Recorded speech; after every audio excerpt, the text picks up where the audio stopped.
सोमनाथ सूर्यवंशी यांना न्याय मिळालाच पाहिजे.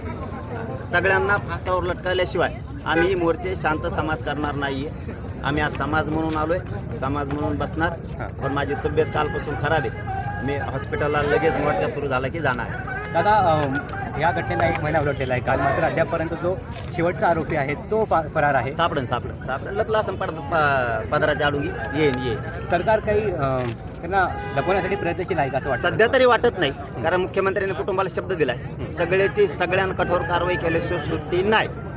त्याच्यामुळं तोपर्यंत विश्वास आहे म्हणून मराठी शांत आहेत. जर असं वाटलं दगाफटका होतोय तर राज्यात पुन्हा मोर्चे सुरू झाले म्हणून समजा. धनंजय मुंडे धन्यवाद. आपल्याला मोर्चा सुरू करून घ्यायचा. धनंजय मुंडे यांच्यावर वारंवार आरोप होत आहे की अरे ते षडयंत्र करतोय, एवढा मोठा मंत्री असून तो जातीवाद करतोय, तोच आरोपीच्या पाठीमागे उभा राहतोय, तो मायावरच उलट केशी करायला लावतोय.